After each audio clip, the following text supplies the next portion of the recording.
Meanwhile, just keep an eye out on JSW Energy as well. It's set to start its largest greenfield thermal power plant with a capacity of 1600 megawatts in West Bengal. This even as the time Vivek speak to us about wind energy, thermal power not going out of fashion. In fact, CNBC-TV18's Abhimanyu Sharma also caught up with Sharad Mahendra, who's the joint MD of the company, to understand what the scope of the project is and the company's plans to set up a green hydrogen plant in Karnataka. So we have thermal, we have green hydrogen, we have wind. Quite a power-packed segment. So let's hear out what the management of JSW Energy had to say. We are at a very advanced stage of commissioning the first such project, though not very big in size, but still largest in the country, and which is which is a part of the PLI scheme, where we qualified also, which is the 3,800 tons of green hydrogen coupled with 30,000 tons of green oxygen. We are going to commission this project in the current quarter, which is Q1 of FY26, and which we are supplying to our captive requirement to JSW Steel, and it's a co-located plant in Vijayanagar in the state of Karnataka. Also about renewable energy targets, about expansion in the renewable energy sector, there are several issues which still exist as concerns, be it pump storage, be it the foray of the private sector into nuclear energy, and also with respect to a replacement of the base load with renewable energy. Now, these continue to be big concerns, big elephants in the room, as not just your company, many others in the ecosystem are also driving the foray. What are the deliverables you are looking at while you try to solve these issues? Yeah, this is very pertinent question, I'll say, because as I said, the demand growth, the way the demand growth is happening, even a conservative demand growth of 5.5%, 6% growth, the amount of energy every year which is required, like last year approximately, country consumed 1700 billion units of power.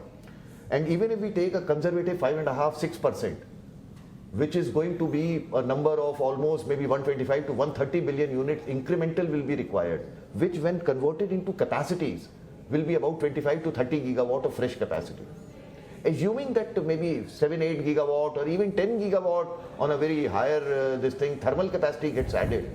So balance 15 to 20 gigawatt through renewable energy, where the PLFs are 30%, if you say wind or solar combination, the capacity addition in RE space which is required for wind solar is close to about 40-45 gigawatt.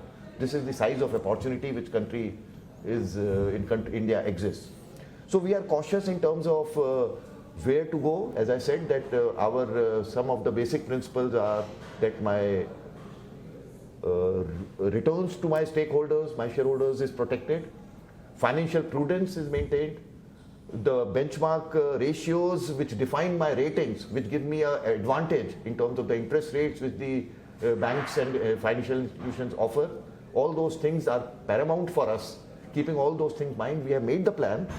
But of course, round the clock storage power and other things, that is evolving now. Initially it was battery energy storage. Now Government of India in last budget announced pump storage policy, and a lot of pump storage bids have come. We have also won. We have signed the power purchase agreement. So a mix of solar, wind storage, either through battery or pump storage, is going to be the future.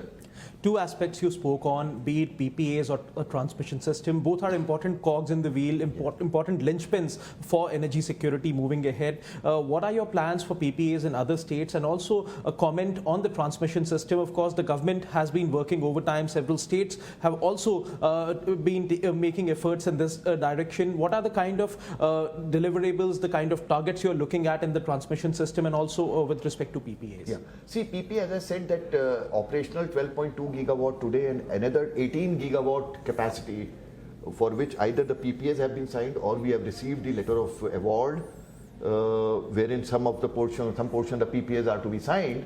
So we are definitely focusing, as and when the states keep on coming with their requirements, we have the letter of award awarded through either SECI or SJVN or NTPC bids. So states, as and when come, we are ready with the solution. It is only the question when the state comes for signing the PP. So our teams are engaged with them, but we have enough signed PPAs to take care for next few years, on which we are working. That's about JSW Energy, but what's